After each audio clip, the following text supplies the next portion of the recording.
Alhamdulillahirabbil alamin. Wassalatu wassalamu ala sayyidina wa syafi'i qulubina Abil Qasim Muhammad wa ala alihi thayyibin at-tahirin wa ashabihi al-muntajabin, amma ba'd. Bihaulillahi wa quwwatih. Insyaallah pada kesempatan ini kita melanjutkan kajian kitab Manhajut Tafkir dalam materi epistemologi. Adapun pembahasan kita masih terkait dengan instrumen pengetahuan yang ketiga, yaitu akal. Pada pertemuan sebelumnya telah dijelaskan mengenai fungsi daripada akal tasawuri. Yang mana di situ ada at-tajrid, kemudian ada at-tahlil, kemudian yang ketiga adalah at-tasnif, wat-tahlil, wat-tarkib. Kemarin itu pertama adalah tajrid, tamyiz, kemudian ketiga at-tasnif, wat-tahlil, wat-tarkib. Oke, sampai di sini kemarin karena sempat ada gangguan. Kita mulai dari yang ketiga ini, at-tasnif, wat-tahlil, wat-tarkib. Hadhiyal wazifatu tsalitsah min wazaifil aqli nazari. Ini masih terkait dengan akal teoritis. Jadi fungsi daripada akal teoritis yang konseptual. Yang pertama adalah at-tasnif. At-tasnif huwa ibaratun an tauhidil katsir. Jadi menyatukan sesuatu yang banyak, atau biasa kita sebut dengan klasifikasi. Banyak entitas, kemudian kita klasifikasi. Fayatimu idrajul anawin al-mutakatsira tahta anawinin kulliyin wahidin. Banyak unwan, kemudian disatukan dalam satu unwan yang universal. Di sini berikan contoh kata tasnifi kutubil maktabati tahta anawinil ulum allati tabhatsu fi. Itu mengklasifikasi kitab-kitab yang ada di perpustakaan berdasarkan dengan ilmu yang mengkajinya. Misalkan ada kitab Bidayatul Hikmah, Nihayatul Hikmah, ada kitab Isyarat wa Tambihat. Ini kitab-kitab seperti ini kemudian dikumpulkan di bagian kitab-kitab filsafat. Itu pengklasifikasian. Kitab-kitab fikih misalkan terkait dengan fikih, diberi diletakkan di bagian fikih. Au katasnifil mahiyat al-kharijiyah tahta makulat al-asyar. Atau mengklasifikasi entitas luar ya, dalam 10 kriteria. Allati sannafal muallim al-awwal Aristo. Sebagaimana klasifikasi oleh muallim pertama yaitu Aristo, ya, mengklasifikasi bahwa semua entitas itu tidak lepas daripada 10 kriteria. Ini di pengantar filsafat tentunya ini disebutkan satu persatu. Kita di sini tidak menyebutkan. Kemudian selanjutnya at-tahlil, fungsi daripada akal teoritis yaitu at-tahlil, menganalisa. Apa yang dimaksud dengan at-tahlil atau analisis? Huwa ibaratun an taksiril wahid. Jadi suatu entitas kemudian diurai ya, dari an taksiril wahid. Jadi suatu entitas kita urai menjadi beberapa makna atau beberapa mafhum. Wadzalika bi amaliyati tafkikin aqliyin. Dengan tafkik akal. Nah, akal itu dia bisa mengurai sesuatu, ya, suatu realitas, kemudian bisa dikembangkan. Bisa misalkan ada contohnya di bawah itu, misalkan manusia, suatu makna manusia, satu mafhum manusia. Makna manusia ini itu dapat dianalisa oleh akal, ya, dapat diuraikan. Dari manusia itu muncul mafhum hewan, kemudian muncul mafhum berpikir. Karena itulah yang membentuk mafhum atau makna daripada manusia. Ini namanya tafkik al-aqli. Wa yumkinu an nusammihi ya takfiran tafkikian. Ini bisa disebut dengan takfir at-tafkiki. Suatu mafhum, kemudian mafhum ini dianalisa. Ya. Sama dengan menganalisa peristiwa. Satu peristiwa, satu kejadian. Nah, berbagai macam analisis. Ya, tergantung sudut pandang mana dia melihat peristiwa tersebut. Ya. Misalnya orang ada kejadian. Peristiwa mungkin hanya berlangsung 1 menit. Ya, atau beberapa detik, tetapi orang menganalisanya sampai berjam-jam, ya, sampai berhari-hari, ya, muncul di media berbagai macam analisa terkait dengan peristiwa itu. Padahal peristiwa itu hanya satu kejadian, tetapi dapat dianalisa dari berbagai sudut pandang. Nah, itu karena manusia punya akal, tafkikul akli.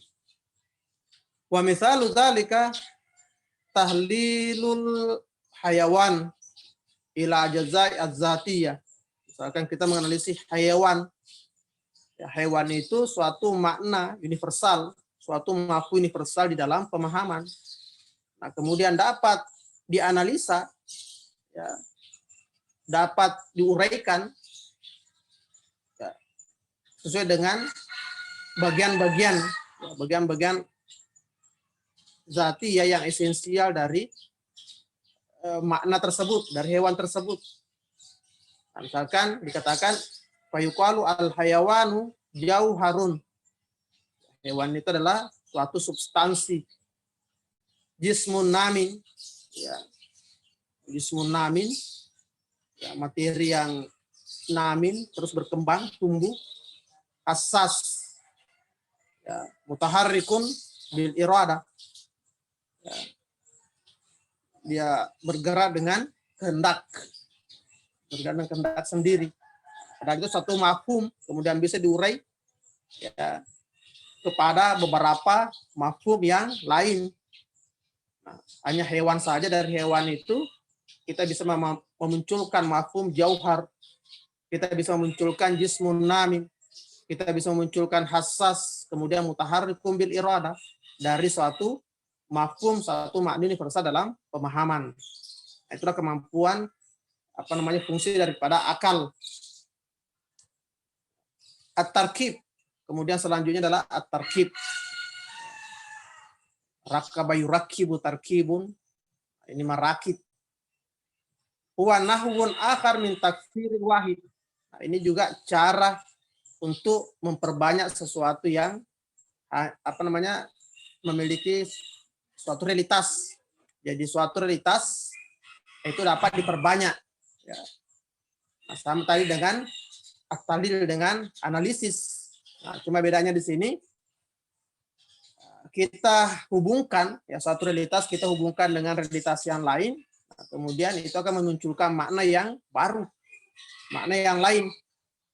Wa nahwun akhar min takfiril wahid wa yusamma bitakfir al-idafi awit taksim al-mantiki. Taksim al-mantiki ini at-tarkib. Wa zalika bi idafati quyudin li ma'nan wahid fa yatakassar, yaitu dengan cara menambahkan satu qaid ya, apakah itu berbentuk sifat ya, kemudian ditambahkan kepada suatu makna ya, ada suatu makna, ada suatu mafhum, kemudian dihubungkan kepadanya satu mafhum yang lain. Nah, maka melahirkanlah suatu mafhum. Ya. Misalkan fal hayawan masalan. Kita punya makna hewan di dalam pemahaman. Ya. Itu satu makna hewan. Walakin law udifa ilaihi qaidun natik yasiru insanan. Nah, kalau kita kaitkan dengan mafhum yang lain itu an-natik, ya, berpikir, maka dia akan menjadi manusia. Ya, hewan tadi, kemudian dikaitkan dengan suatu mafhum, ya misalkan pemikir, maka dia akan memiliki makna yang lain, menjadi makna insan, menjadi makna manusia. Walau idifa ilaihi qaidu sahilin yasiru farasan. Nah, kemudian kalau hewan tadi kita kaitkan dengan suatu kait atau sifat, misalkan sifat sahil, ya meringkik, ya siru farasan, maka dia akan menjadi kuda. Itu tadi jadi dari hewan, kemudian kalau ditambahkan satu kait, maka dia akan memunculkan makna yang baru di dalam pemahaman. Nah, ini kita berbicara terkait dengan pemahaman. Ya, karena akal yang dimasukkan di sini adalah taksimul mantiki. Ya, mantik itu hanya dalam pemahaman, yang menguraikan apa yang ada di dalam pemahaman, bukan menguraikan apa yang ada di luar daripada pemahaman. Di luar daripada pemahaman, nah itu adalah bagian daripada filsafat, ya, menguraikan wujud yang sifatnya universal, melihat dari sisi ontologinya, ya, maka itu adalah pembahasan filsafat. Tapi kalau mengkait tentang pemahaman, ya, atau mengkait tentang satu realitas dari aspek epistemologinya, nah, maka ini adalah terkait dengan mantik, logika. Jadi mafhumnya adalah pemahaman. Nah, jadi bedanya filsafat dengan logika. Nah, kalau filsafat itu mengkait tentang wujud, tentang realitas. Ya. Kalau mantik itu logika, ya, mengkait tentang pemahaman, ya pemahaman atau makna yang ada di dalam pikiran. Seperti misalkan insan, ya manusia, ya mafhum insan. Dibahas dalam mafhumnya dibahas, bukan keberadaannya. Atau dalam istilah epistemologinya dibahas, bukan ontologinya. Nah, itu kalau bagian daripada logika. Wa hakaza kullama udifa qaidun ilal ma'nal am yatakhassasu wa yatakassar. Sehingga setiap kita menambahkan satu qaid, satu predikat, ya, kepada makna yang umum, misalkan hewan, manusia, yatakhassas, maka dia akan menjadi khusus, wa yatakassar, dan menjadi banyak, memunculkan mafhum makna yang lain. Ini at-tarkib, ya, fungsi daripada akal teoritis. Kemudian yang kedua, al-wadhaif at-tasdiqiyah. Akal teoritis ini dia punya dua fungsi, yaitu at-tasawur, untuk mengkonsepkan sesuatu. Kemudian yang kedua at-tasdiqi, dia punya al-wadhaif at-tasdiqiyah, berfungsi sebagai mengkonfirmasi atau menjustifikasi. Itu fungsi daripada akal teoritis. Al-wadhaif at-tasdiqiyah ba'da ayyatasawwar al-aqlu tarafal qadiyati wan nisbati bainahuma. Nah, setelah akal dia tahu sawar, ya, dia menggambarkan atau mendeskripsikan, ya, dua sisi daripada suatu masalah, satu qadiyah, satu kasus, satu proposisi, ya. Nah, yang dimaksud dengan tarafil qadiyah, karena ini istilahnya akan sering muncul, ya, taraf sisi masalah. Yang dimasukkan sisi masalah di sini adalah sisi penetapan dan sisi penafian. Itu dimasukkan dengan tarafil qadiyah, dua sisi daripada suatu proposisi. Ya, karena satu masalah itu kita bisa memberikan penetapan atau menafikan, tidak lepas daripada kedua hal tersebut.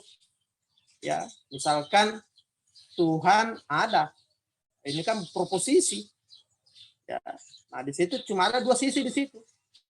Apa kita menetapkan keberadaan Tuhan atau menafikan keberadaannya?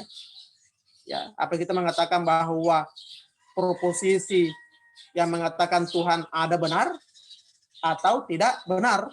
Ya, cuma itu saja pilihannya. Maka disebut dengan tarafil qadiyah. dua sisi daripada al-qadiyah. Wan nisbah bainahuma, dan kita hubungkan antara keduanya, ya. Fakad yurajjihu, ya, yurajjahu ahadu tarafaiha alal akhar. Nah, terkadang kita memilih salah satu daripada dua sisi tersebut, ya, dibandingkan dengan yang lain. Misalkan kita memilih, ya, sisi penetapannya, ya, kita membenarkan bahwa Tuhan ada, itu benar. Dan kita memilih salah satu daripada kedua sisi tersebut, ya, memilih ya atau tidak, penetapan atau penafian. Ya. Yurajjau ahdu tarafaiha alal akhar inim talaka ma yumkinu minat tarjih. Nah, kalau memungkinkan untuk bisa memilih salah satu di antara dua sisi proposisi tadi, ya, kalau memungkinkan, ya, karena terkadang kita bertemu dengan satu masalah, kita tidak bisa memilih, ya, salah satu daripada sisi proposisi tersebut, ya, masalah tersebut. Kita tidak bisa memilih penetapan atau menafikan, tidak bisa membenarkan, mengiyakan atau menafikan. Katanya di sini yurajau ahadu tarafaiha alal akhar, ya, memilih salah satu sisi daripada proposisi itu kalau memang memungkinkan. Wakad yatawakkafu wa yabqa syakkan infaqada ma yumkinuhu minhu. Dan dia akan tetap berada dalam syak, dalam kerugian apabila tidak memungkinkan untuk memilih salah satu daripada, ya, daripada dua sisi qadiyah, ya, penetapan atau penafian. Itu disebut dengan ragu. Ya, ada proposisi, misalkan ada makhluk di planet Mars. Ada makhluk di planet Mars. Nah, ini proposisi, ya, qadiyah. Nah, kita ingin menafikan atau apa kita ingin mengatakan iya atau tidak? Apa kita ingin membenarkan proposisi ini atau menafikan kebenarannya? Nah, tentunya kalau kita tidak bisa memilih salah satunya, maka ini disebut dengan syak. Ya, tidak bisa kita mengatakan benar ada kehidupan di planet Mars atau mengatakan tidak ada kehidupan di planet Mars. Kita tidak bisa memilih salah satu sisi daripada proposisi tersebut. Wa tarjihu ahadi tarafail qadiyati wa ma yusamma bil hukmi. Kita memilih, ya, pemilihan salah satu sisi daripada qadiyah, inilah yang disebut dengan hukum. Inilah disebut dengan justifikasi. Ya, kita mengatakan benar ada keberadaan di planet Mars, ya, ada kehidupan di planet Mars, atau menafikan bahwa tidak ada kehidupan di planet Mars. Itu namanya hukum. Wa huwa min mukhtassatil aqlin nadhari fi mauridit tasdiq. Bila menjadi kekhususan daripada akal teoritis yang terkait dalam masalah at-tasdiq, terkait dengan masalah yang perlu dijustifikasi, perlu dikonfirmasi. Wa huwal hakimul mutlak.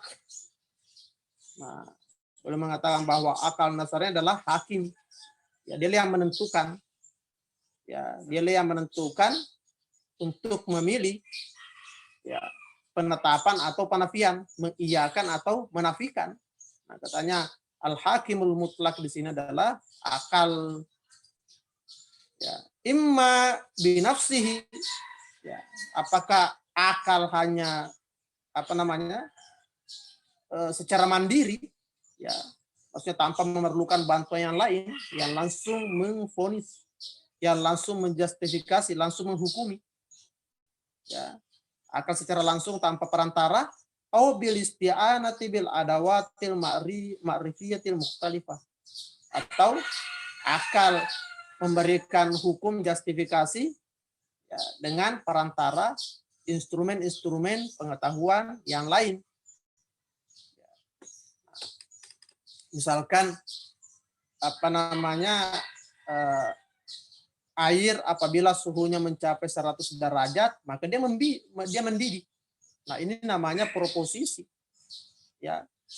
Sisi daripada proposisi ini iya atau tidak, benar atau salah. Nah, tentunya akal di sini tidak bisa langsung menghukumi bahwa itu benar, tetapi melalui perantara adawatil ma'rifiyah, ya, melalui perantara eksperimen. Setelah hasil eksperimen menunjukkan bahwa air jika suhunya mencapai 100 derajat maka dia mendidih, nah baru akal menghukumi bahwa ini adalah benar. Proposisi ini adalah benar. Tsumma inna hukmal aqli yakhtalifu bi ikhtilafi tabi'ati mauridil hukm awil qadiyati. Kemudian hukum akal, ya, justifikasi akal berbeda-beda. Ya, bi ikhtilafi tabi'ati mauridil hukm al qadiyah, sesuai dengan tabiat daripada proposisi itu, sesuai dengan jenis daripada proposisi itu. Jadi akal itu menyesuaikan dengan proposisi yang akan diberi justifikasi. Nah, tergantung proposisinya, proposisi apa? Apakah proposisi yang sifatnya ilmiah, ya, atau hanya proposisi yang rasional? Nah, makanya akal di sini tentu berbeda-beda dalam memberikan justifikasi. Fa innaha imma hamliyah au syartiyah. Nah, di sini di ilmu logika tentu kita sudah mempelajari tentang jenis-jenis proposisi.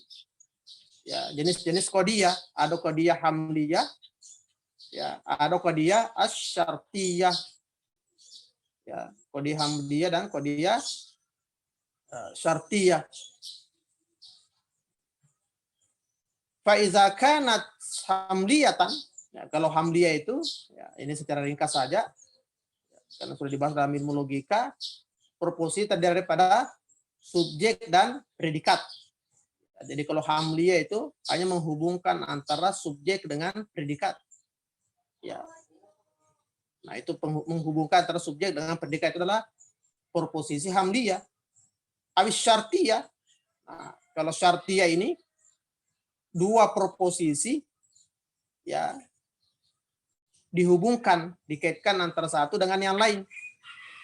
Ya. Baru dilihat apakah ada hubungannya atau tidak ada hubungannya. Ya. Kalau hamliyah hanya menghubungkan antara subjek dengan predikat. Ya, misalkan, ya, contohnya Zaid, ya, Zaid pintar, ya. Zaid pintar. Nah, ini Zaid subjek, pintar predikat. Nah, kita menghubungkan antara keduanya ini, apakah proposisi ini benar atau salah? Apakah benar, ya, penetapan predikat, ya, predikat pintar terhadap Zaid atau tidak?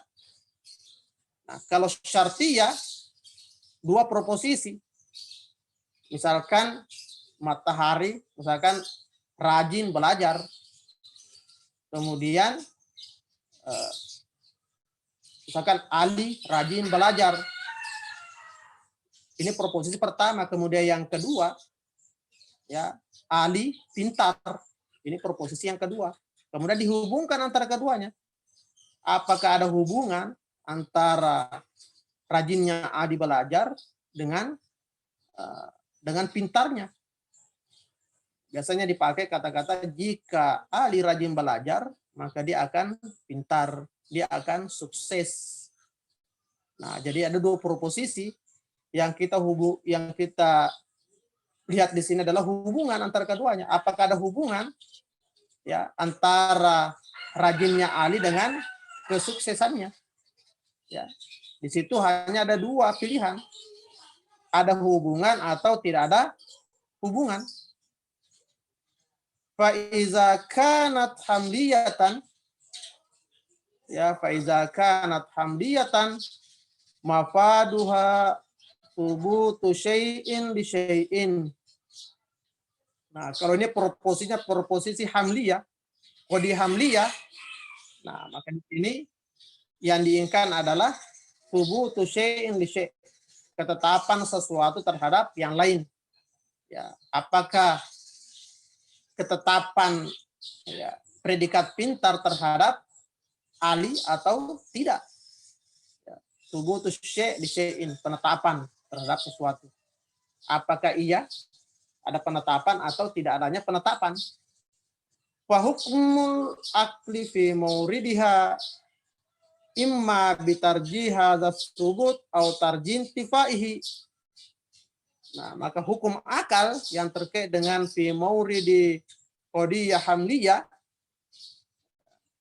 hukum akal yang terkait dengan proposisi hamliyah, nah, di sini kita hanya memilih apakah memilih ketetapan, ya, mengiyakan, atau tarjih intifai, atau memilih penafian, ya, tidak adanya menafikan predikat pintar terhadap Ali atau menetapkan predikat pintar terhadap Ali.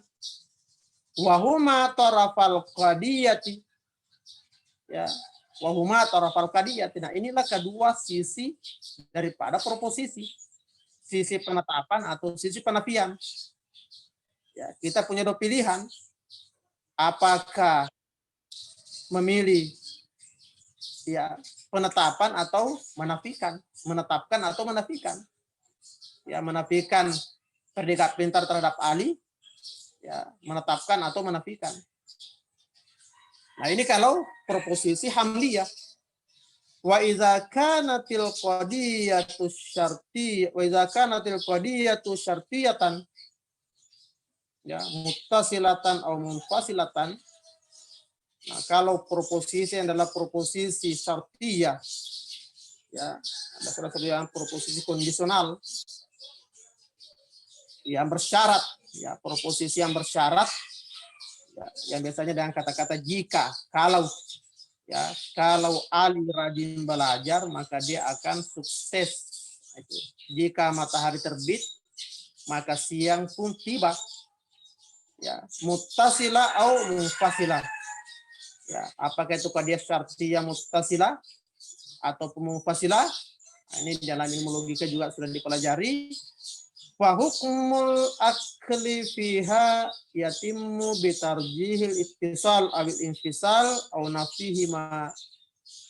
Maka hukum akal di sini fungsinya adalah untuk memilih adanya hubungan atau, ya, hubungan atau keterpisahan atau menafikan keduanya. Ya, menafikan keterhubungannya atau menafikan keterpisahannya, keterpisahan antara kedua proposisi tadi. Ya, jadi kalau hamliyah itu adalah itu satu proposisi. Ya, kita hubungkan antara subjek dengan predikatnya.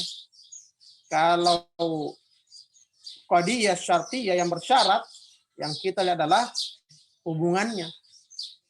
Penetapan adanya hubungan atau menafikan adanya hubungan. Penetapan adanya keterpisahan atau menafikan adanya keterpisahan. Ya, menetapkan atau menafikan keterpisahan. Waqad yatafawatu hukmul akli min jihati tafawutin nafsi tasdiq, ya, al-muta'allaq bil qadaya al-mukhtalifah. Hukum akal tentunya ini berbeda-beda. Berbeda-beda dalam menjustifikasi satu qadiyah min jihati tafawutin nafsi tasdiq al-muta'allaq bil qadaya al-mukhtalifah. Hukumnya itu berbeda-beda. Sesuai dengan proposisi, karena proposisi berbeda-beda, maka hukum juga berbeda-beda. Ya. Fahunaka hukmun yakiniyun. Nah, di sana ada hukum yakini. Ya. Ada hukum yang meyakinkan. Ya, dengan apa? Bitarjihi ahadi tarafaini ma'adam ihtimali tarafil akhar. Ya, dengan memilih ya salah satu sisi daripada proposisi itu, memilih penetapan atau penafian ma'adam ihtimali tarafil akhar, ya, dengan menutup kemungkinan ya sisi yang lain. Misalkan kita memilih penetapan, misalkan Tuhan ada. Ya, Tuhan ada. Ini proposisi. Kita memilih penetapan. Karena dua sisi proposisi adalah penetapan atau penafian. Menetapkan, membenarkan proposisi ini atau menafikan. Nah, sekarang kita memilih membenarkan proposisi tersebut, mengiyakan tanpa adanya ihtimal kemungkinan untuk menafikan. Ya, tidak muncul dalam pikiran kita ya penafian terhadap proposisi tersebut. Tidak pernah muncul bahwa ya siapa tahu bisa jadi Tuhan itu tidak ada. Bisa jadi proposisi tadi juga tidak benar yang mengatakan Tuhan ada. Nah, itu tidak muncul sebenarnya pemikiran kita. Ya, kita mengatakan Tuhan ada. Ya, ini hukum yakini. Dikatakan yakin kalau tidak muncul kemungkinan yang lain. Ya, tidak ada kemungkinan yang lain. Yang jelas penetapan bahwa Tuhan ada itu sudah 100%. Ya, tidak ada kemungkinan ada sesuatu, ada hukum di luar daripada itu. Nah, ini disebut dengan hukmun yakini. Bitarjadu tarafai ma'adam ihtimali tarafil akhar. Wa yakunu hadza fil qadaya yakiniyah. Nah, tentunya ini hukum seperti ini hanya muncul dalam proposisi yang meyakinkan.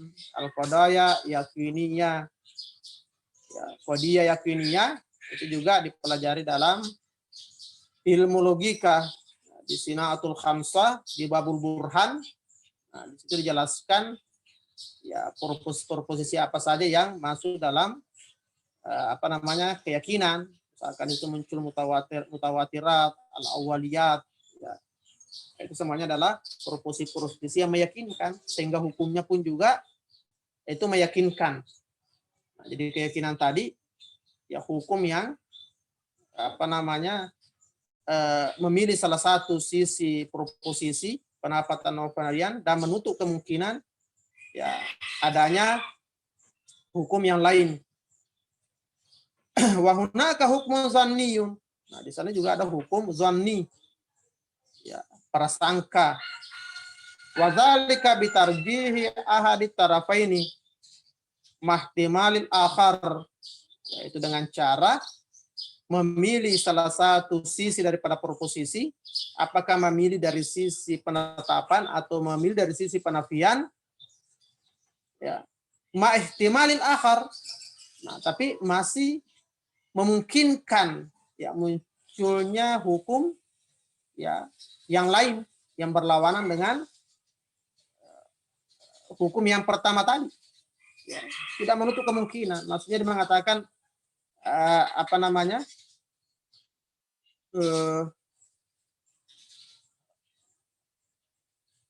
dia memilih misalkan penetapan satu hukum, tapi belum sampai 100%, misalkan 80%.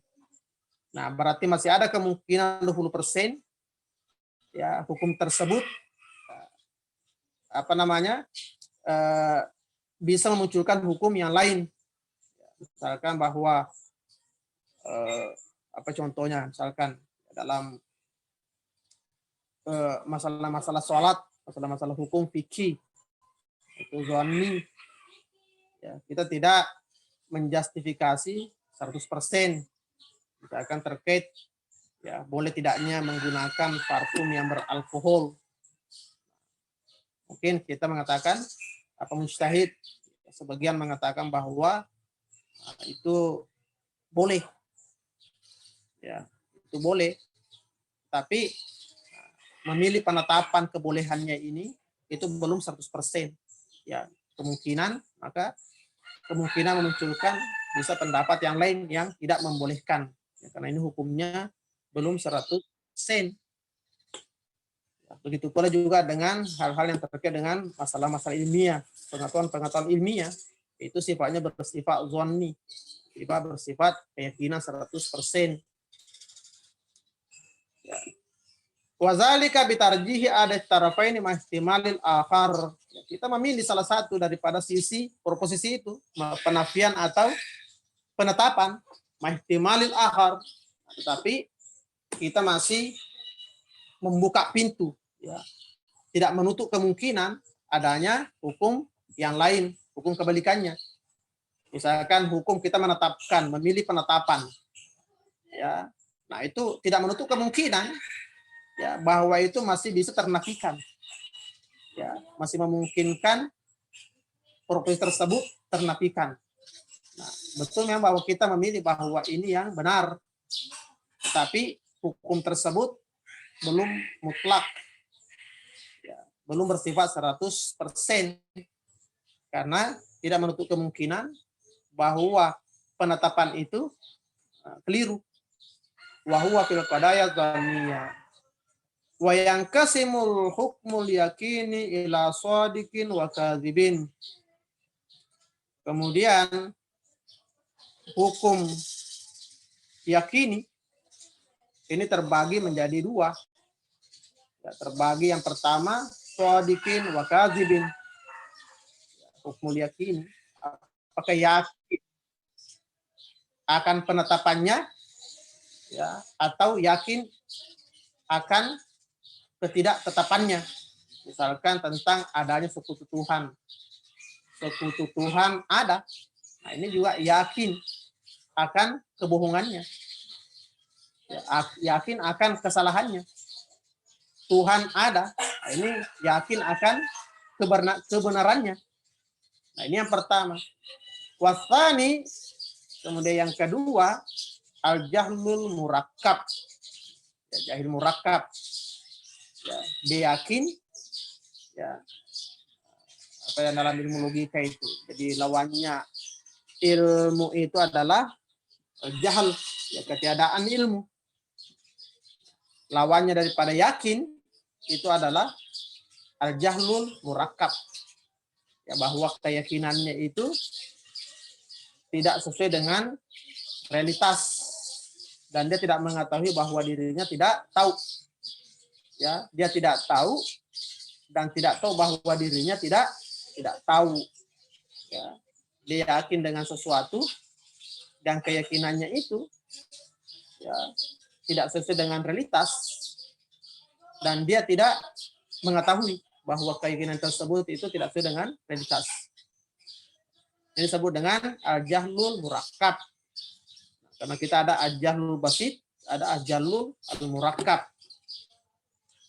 Wal awwalu imma yakunu tsabitan aw mutaghayyiran.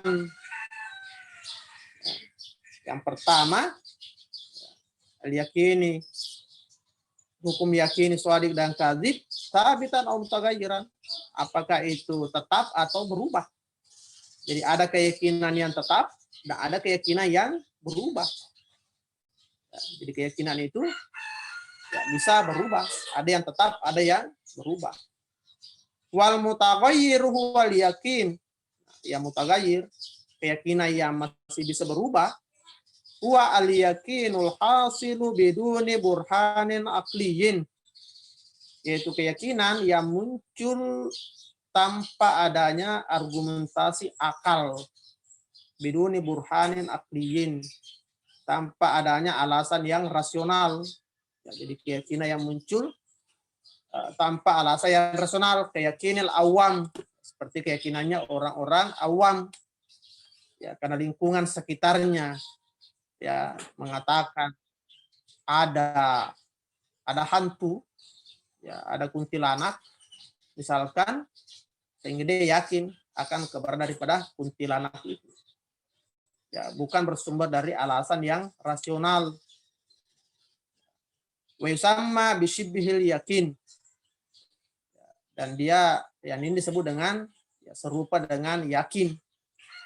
Awil yakin bil makna a'am, ya, atau yakin dalam artian yang umum.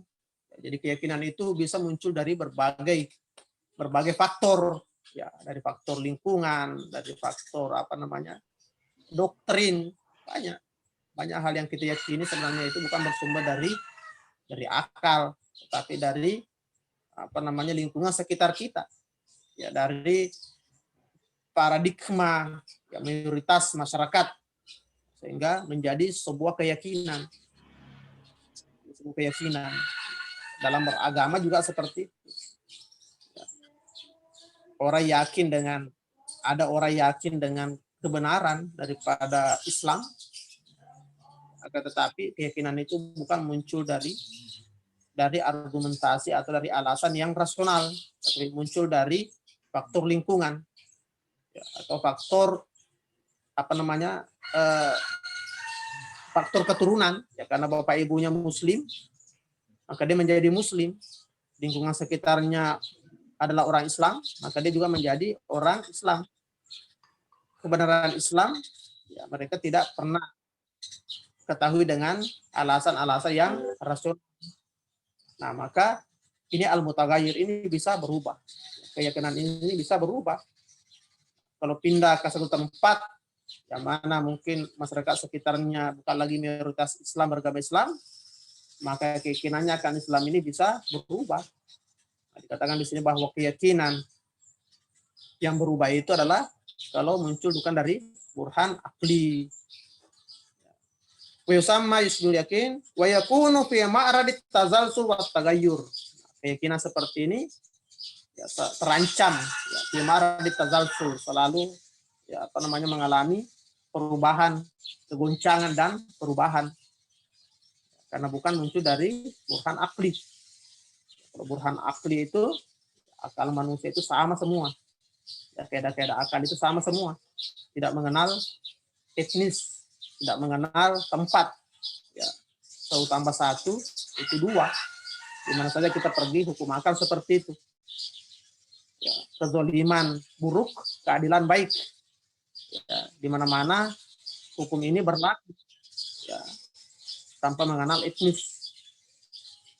Misalkan hukum non kontradiksi, ini juga berlaku untuk semua. Maka ini burhan akli yang tidak berubah. Wa yakunu fi ma'radi tazalzul wa tagayyur wa thabit huwa yakin bil manal akhas. Sedangkan keyakinan yang thabit, yang tetap, yang tidak berubah, yang tidak mengalami kegoncangan, huwa al yakin bil manal akhas, yaitu keyakinan tentang arti yang khusus. Jadi ada yakin dalam artian umum, ada yakin dalam artian khusus. Al-hasil bil burhan al-aqli. Nah, ini al-yakin bil man al-akhas, ya, atau keyakinan 100%, al-hasil bil burhan al-aqli. Ini hanya bisa dihasilkan dengan argumentasi akal, argumentasi rasional.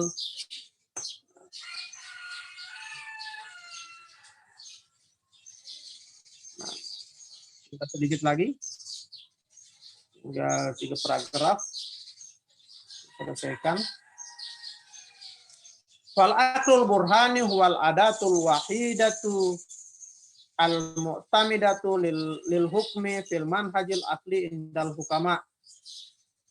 Makanya al aqlul burhani atau disebut dengan argumentasi demonstratif, akal burhani, nalar burhani adalah adatul wahidah. Inilah satu-satunya instrumen al-mu'tamida lil hukum, ya, jadikan sandaran untuk menghukumi sesuatu fil manhajil akli indal hukama, dengan ya, metode rasional di kalangan para filosof. Satu-satunya alat yang digunakan oleh para filosof untuk sampai kepada keyakinan itu adalah dengan argumentasi demonstratif yang dipelajari dalam ilmu logika. Allati tahassalal yakinu bil manal ahas as-sabit.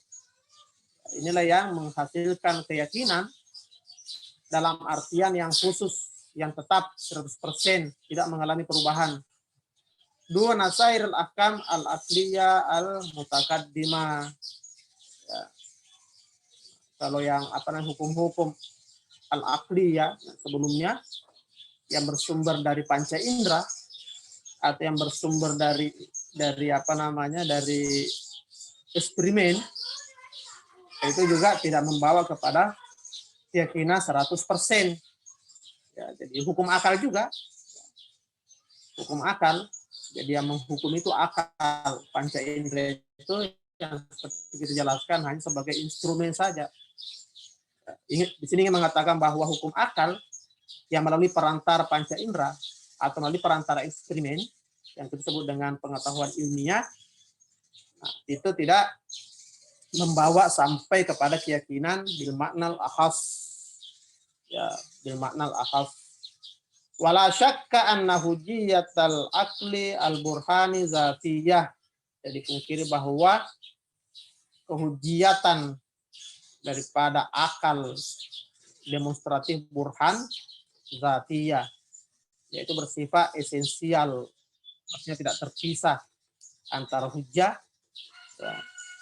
Di annaha wa kama sabata fi sinatil burhan, ya, seperti yang dijelaskan dalam sinatil burhan, di sinatul khamsah dalam ilmu logika, tak tamidu ala mabadiin badihiyatin bayinatin. Ya, karena burhan demonstratif ini, argumentasi demonstratif ini ya bersandar ya atau berawal dari mukaddimah atau premis ala mabadiin badihiyatin. Ya, daripada premis-premis yang sifatnya aksioma, sifatnya badihi. Bayinatin yang jelas, tidak perlu penjelasan, jelas dengan sendirinya. Au mubayyanatin, atau mabadi, ya, premis-premis yang sudah dijelaskan, sudah terbukti akan kebenarannya. Fi suratin qiyasiyatin, ya, mulzimatin linnatijah, ya, dalam bentuk silogis, yang mana ya hasilnya itu merupakan konsekuensi daripada premis-premis yang ada, yang meyakinkan tadi, keyakinan dengan sendirinya atau keyakinan karena melalui penjelasan. Amal bahtu an dairati hujjatil akal, nah, adapun pembahasan tentang wilayah, daerah, ya, otoritas akal bisa menjadi hujjah, wa alaqatihi bima adahu minal adawat, dan hubungannya antara instrumen-instrumen yang lain, panca indera, seperti panca indera, eksperimen, al-ma'rifiyah, fanuwakilu ilal bahsi anil madrasatil akliyah. Kita akan nanti bahas ya, dalam pembahasan al-madrasah al-akliyah, insya Allah materi kita hari ini. Sallallahu ala Muhammad wa ali Muhammad. Assalamualaikum warahmatullahi wabarakatuh. Waalaikumsalam warahmatullahi wabarakatuh. Waalaikumsalam warahmatullahi wabarakatuh.